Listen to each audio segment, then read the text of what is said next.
Welcome to Notorious Figures in History. Some of you know me, and in case you didn't, I'm Mikey Babuno, your host. In this dark audio tale, we explore the wonderful world of organized crime and the last of the real wise guys rumored to still be active and in power, even from behind bars.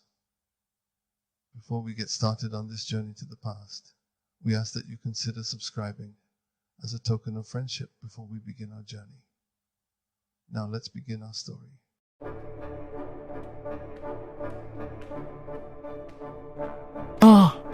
Mikey Babuno, once again thank you for your wonderful intro. As always, now let's begin this audio tale. They say power never truly fades. It just shifts, changes hands, finds a new form. And in the world we're about to enter, those words ring truer than ever. This is the world of the American Mafia, a world of shadows and whispers where loyalty is tested and betrayal can be fatal. We're going to meet the men who built this world, the ones who wrote its rules in blood and concrete. Some are behind bars, their empires seemingly in ruins. Others walk free, their faces etched with the wisdom of 1,000 secrets. But all of them share one thing in common: the echo of their power still resonates through the streets. This is Whispers of Power, the Final Wise Guys, a Mafia audio tale. Get ready to meet the legends, the ghosts still haunting the American underworld.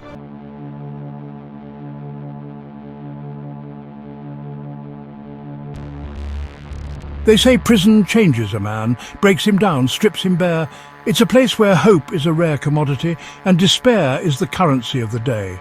The walls close in and the bars become a constant reminder of lost freedom.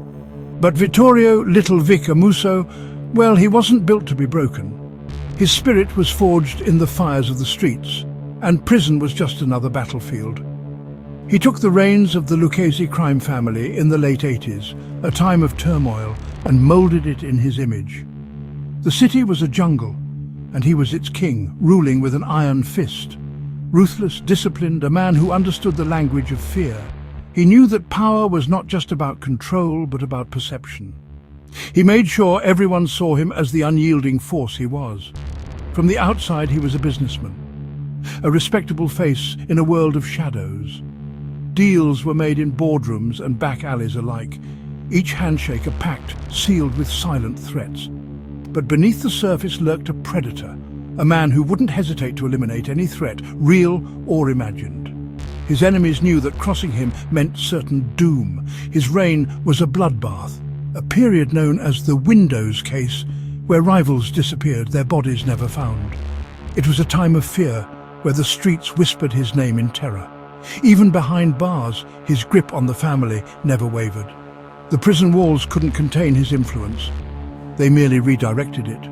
Whispers became his messengers, orders delivered through coded language, visits from loyal lieutenants.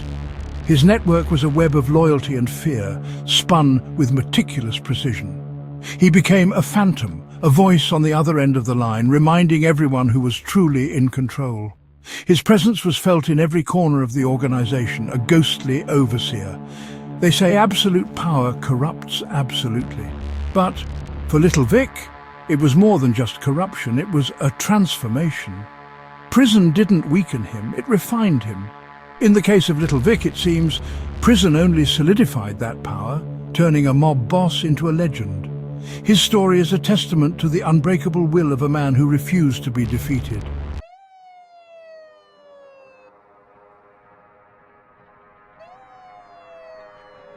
The feds thought they'd silenced him, locked away for life in a concrete cage. They believed that the cold, unyielding walls of the penitentiary would be enough to contain his influence, to break his spirit.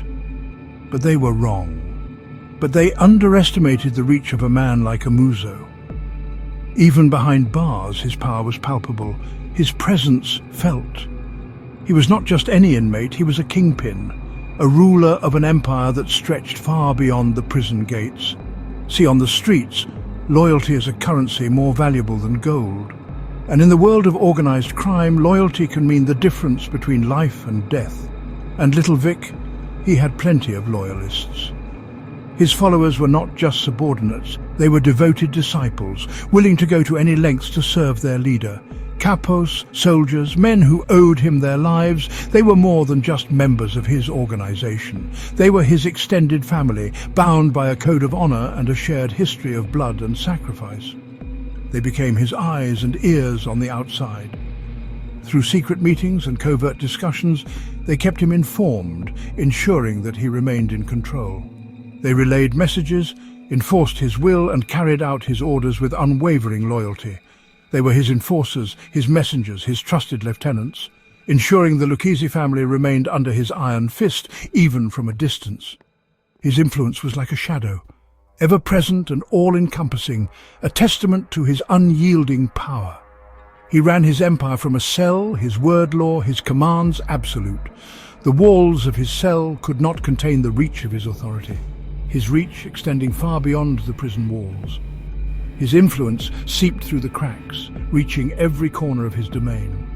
Some say he's a relic of a bygone era, a symbol of a time when the Mafia ruled with an iron fist and a code of silence.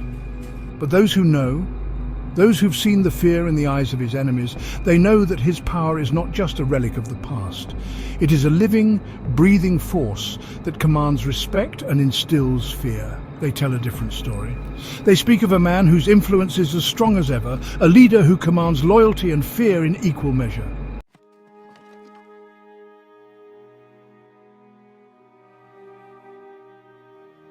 Every king needs a right hand, a trusted advisor, a warrior who can command respect with a single glance. For little Vic Amuso, that man was Stevie Crea Sr. He was Amuso's underboss, his enforcer, the man who kept the Lucchese family running like a well-oiled machine.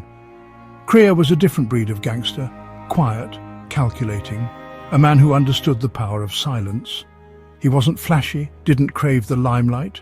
He was content to operate in the shadows, pulling strings, making sure the family's interests were protected. They called him the silent underboss, and for good reason. He spoke little, but his actions resonated through the ranks. He was a master strategist, a man who could anticipate his enemies' moves before they made them. He was the architect of the Lucchese family's success, the man behind the throne. And even though he was convicted on racketeering charges in 2020, the whispers haven't stopped.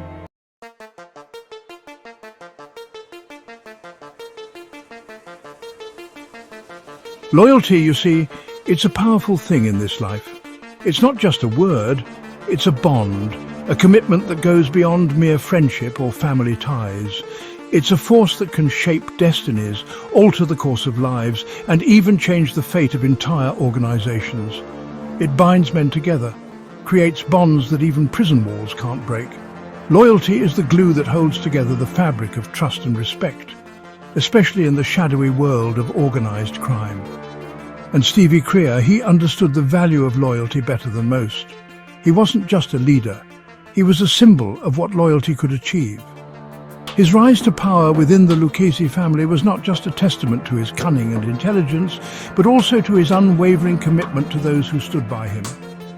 He earned the trust of his men not through fear and intimidation, but through respect, through fairness, through always having their backs. In a world where betrayal was often the norm, Stevie Crea stood out as a beacon of reliability and integrity. And that kind of loyalty, well, it doesn't just disappear overnight. It's a legacy that lingers, a shadow that continues to influence long after the man himself is gone. It's a testament to the enduring power of true loyalty. It endures even when the man himself is locked away.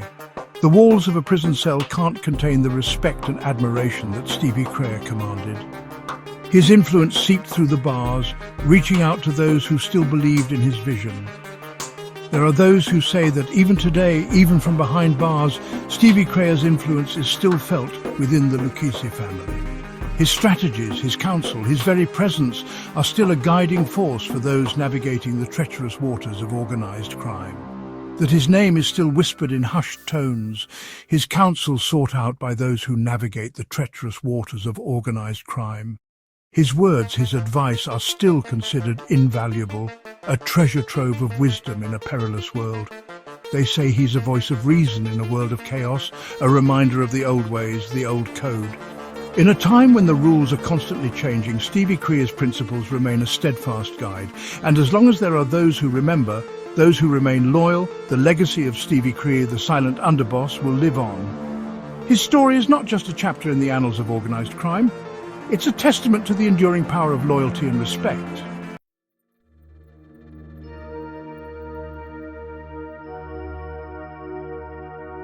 Now, Domenico Cefalù. They called him the greaseball. Not exactly a term of endearment, but respect it had. You see, Cefalù, he understood the life, knew it inside and out. He climbed the ranks of the Gambino family, eventually taking the reins as boss, or acting boss, depending on who you ask. It was a different time then, back in the 90s, but power, it shifts, like the tides. Cefalù, he saw the winds changing, decided to step back, let the younger generation have their turn. Don't think for a minute that means he faded away, though. Word on the street is he's still a trusted advisor, a consigliere in all but name. His word, it still carries weight.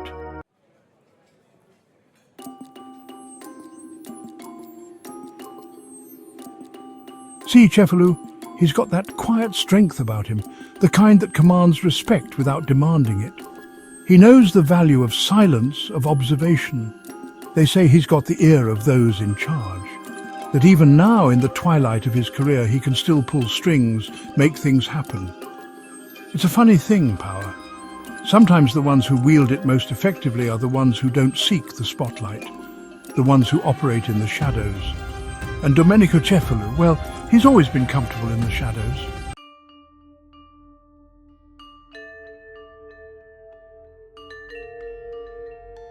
Michael Mickey Paradiso. Now there's a name that goes back, a veteran, a survivor. In this life you don't last as long as Mickey has without learning a thing or two. He's a Gambino man through and through, seen it all, done it all. From the mean streets to the boardrooms, Mickey's been there, done that, got the t-shirt. They say age hasn't slowed him down much, still sharp as a tack, still got that fire in his eyes. And his crew, they're loyal. They respect what he represents.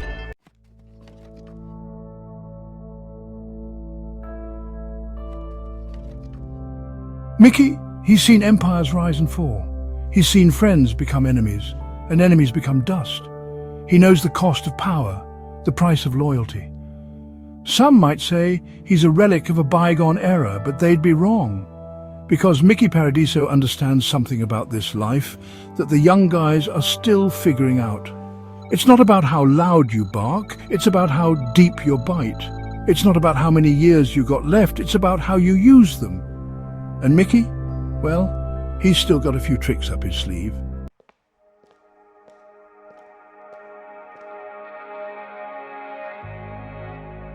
Now, Liborio Bellomo, Barney they call him. And Barney, he's a different breed. Not flashy, not loud, but don't let that fool you for a second. He's the boss of the Genovese family. One of the most powerful men in the country, some say, and yet he walks among us like a ghost. See, Barney, he understands the value of discretion. The less you're seen, the less you're heard, the longer you last. It's a lesson some of these other fellas could stand to learn from.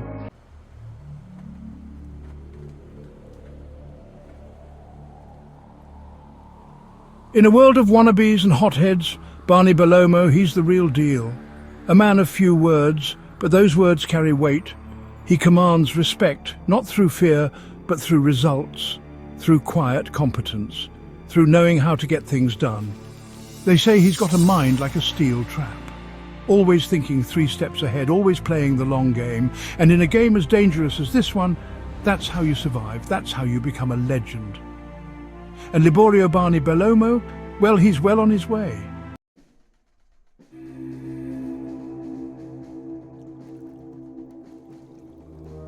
They say some men are born for the battlefield. In the concrete jungle of Philadelphia, Peter Petey Boy Pugliese lived a life not so different. A soldier through and through, not a general, mind you, not a strategist on some grand scale, but a man who understood the value of loyalty, of knowing the streets like the back of his hand. Years change a man, years on the inside, they change you even more. But some things, they stick with you, like the code, the oaths, the whispers. Say, Petey Boy, even now remains tethered to the Philadelphia family. A relic of a bygone era, maybe, but a reminder that some debts, some loyalties, they don't fade easy.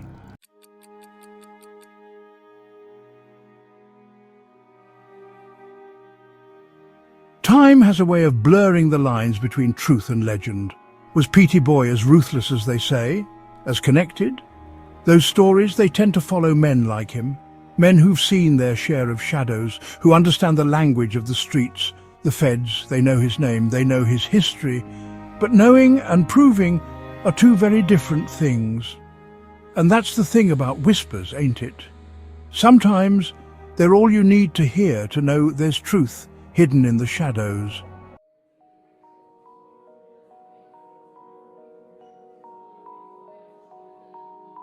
Some men are born to lead from the front. Others, they find power in the shadows, in the quiet counsel they give. Joseph Joe Ligambi, they say he was one of those men. Acting boss of the Philadelphia family, they called him. A title that carries weight, responsibility. But even after stepping down, after seeking a quieter life, some shadows are hard to escape. Whispers follow men like Joe. Whispers of sit-downs, of mediations, of advice given in hushed tones. Because some respect, it's earned, not demanded. And when you've walked the path Joe Ligambi has, when you've seen the things he's seen, well, people tend to listen when you speak.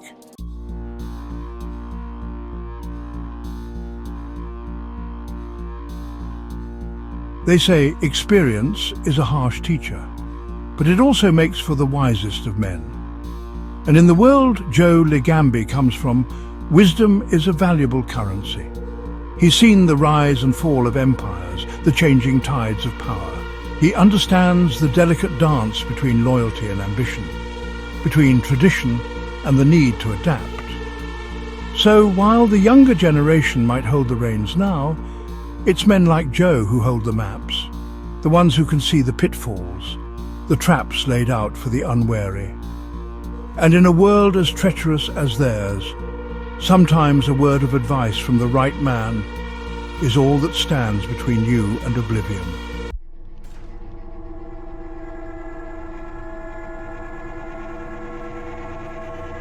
The Bonanno family, a name that echoes through the history of organized crime.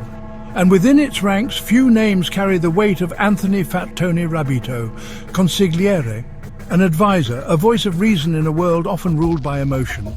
He held the family together, they say. A steady hand on the rudder in stormy seas. Retirement. It's a word that holds different meanings for different men.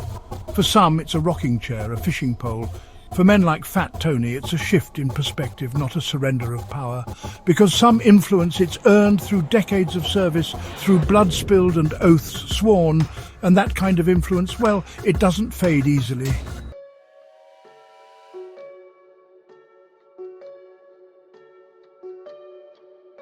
They say there's a difference between speaking and being heard. Fat Tony, he understood that difference like few others. He didn't need to raise his voice, didn't need to make threats. His presence alone commanded respect. A look, a nod, a quiet word in the right ear. The younger generation, they might crave the limelight. But Fat Tony, he knew the real power lay in the shadows, in being the man people whispered about, the one they turned to when the stakes were high. Retired, they might call him, but in the world Fat Tony Rabito inhabits, some legacies are simply too big to retire from.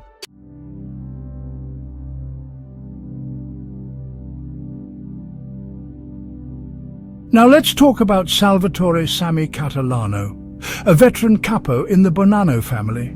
Sammy's a throwback, you see? A man who understands the old ways, the traditions that built this thing of theirs. He's not interested in flashy headlines or quick scores. Sammy's about the long game, the slow burn. He's got his hands in the usual pots. Construction, gambling, a little bit of this, a little bit of that. Nothing that screams front-page news, but enough to maintain order. Enough to keep the wheels turning, to keep the money flowing. And that's how Sammy likes it, under the radar, quiet, efficient. He's a reminder that sometimes the most dangerous men are the ones you never hear about, the ones who operate in the shadows, pulling strings, whispering in ears. Sammy Catalano understands the importance of discretion. He knows that silence is golden, especially in their line of work, and that's why he's lasted this long. That's why he's still a force to be reckoned with.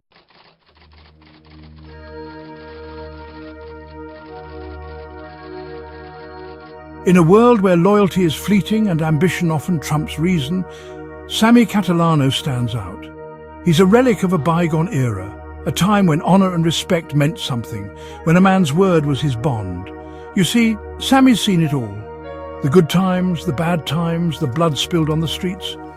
He's witnessed firsthand the rise and fall of empires, the intoxicating allure of power, and the devastating consequences of greed. But through it all, he's remained steadfast, unwavering in his commitment to the old ways. He's a living testament to the enduring power of tradition, a symbol of continuity in a world consumed by change. The question is, for how long? How long can men like Sammy Catalano hold on? In a world obsessed with the new, is there still room for the old guard?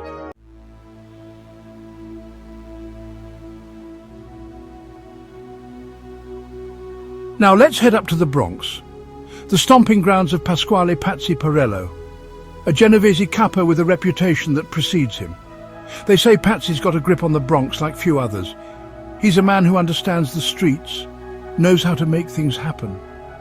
Whether it's leaning on a debtor or silencing a rival, Patsy's got a knack for getting the job done.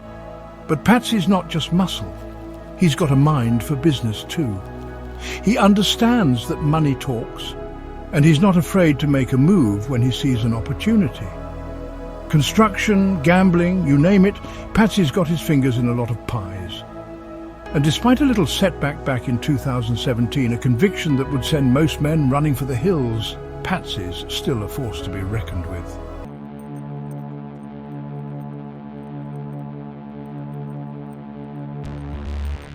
You see, prison walls can't contain a man like Patsy Perello. His influence extends far beyond those concrete walls and iron bars.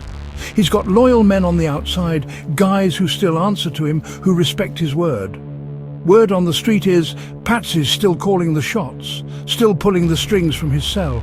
He's a master chess player, maneuvering his pawns across the board, even from behind bars. He understands that power isn't about where you are, but who you know, who you control. And Patsy, well, he's got a lot of people under his thumb. He's a reminder that even in the darkest of places, even when you're stripped of your freedom, you can still wield incredible power. As long as you know the right people, as long as you have the respect of the streets, and Patsy Perello, he has both in spades.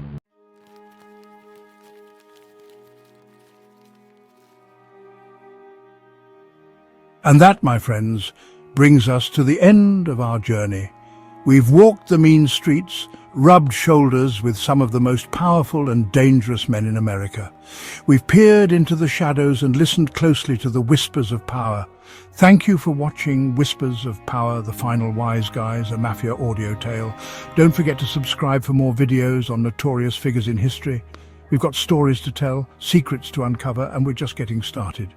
And for those of you interested in showing your support, check out our Notorious clothing line. Click the link at the bottom of the screen. Every purchase helps us keep these stories alive. Until next time, stay curious and stay informed.